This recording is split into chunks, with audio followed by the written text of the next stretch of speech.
പിള്ളേരൊരു കാര്യം. താൻ എന്തേ കാണിച്ചേ? ഒരാടെ മുറിയിലേക്ക് കടന്നു വരുന്ന ഇങ്ങനെയാ? അറ്റ്ലീസ്റ്റ് ഒന്ന് മുട്ടണ്ടേ? ഞാൻ വന്ന് മുട്ടില്ലോ. കുട്ടി ഇരിക്കൂ.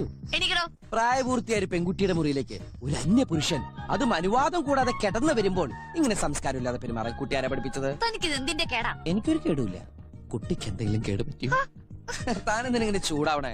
താൻ അവിടെ വെച്ച് എന്നെ ആദ്യം ഇടിച്ച്, അപ്പൊ ഞാൻ ഇവിടെ ഒന്ന് തന്നെ ഇടിച്ചു. ഇപ്പൊ നമ്മൾ തമ്മിലുള്ള പ്രശ്നം തീർന്നില്ലേ? ഇല്ല, പ്രശ്നം തീർന്നില്ല. ഇനി എന്താ പ്രശ്നം? മാല 2 പുതിയത് വാങ്ങണം. ഓ, അത് ശരിയാ. ഒരു ചെക്കനും പെണ്ണും ഉപയോഗിച്ച മാല വേറൊരു ചെക്കനും പെണ്ണും ഉപയോഗിക്കാൻ പാടില്ല. എന്തോന്ന്? അല്ല, വേറൊരു പുതിയ മാല വാങ്ങിക്കണമെന്ന് പറഞ്ഞതാ. ആ, എന്നാ ദഹനക്കാരൻ ചെല്ല്. ആരാ? ദഹനക്കാരൻ. അറിയാണ്ടൊരു മാല ഇട്ടപ്പോ ഇങ്ങനെ. അപ്പൊ ഞാൻ ശരിക്കും ഒരു മാല ഇട്ടിരുന്നെങ്കി എന്റെ അമ്മോ.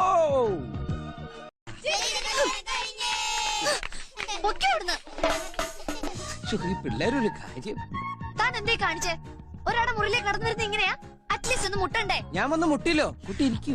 എനിക്കടോ പ്രായപൂർത്തിയായ ഒരു പെൺകുട്ടിയുടെ മുറിയിലേക്ക് ഒരു അന്യ പുരുഷൻ, അതും അനുവാദം കൂടാതെ കിടന്നു വരുമ്പോൾ ഇങ്ങനെ സംസ്കാരമില്ലാതെ പെരുമാറാൻ കുട്ടി ആരാ പഠിപ്പിച്ചത്? തനിക്കിത് എന്തിന്റെ കേടാ? എനിക്കൊരു കേടുമില്ല. കുട്ടിക്ക് എന്തെങ്കിലും കേട് പറ്റിയോ? താനെന്തിനെ ചൂടാവണേ?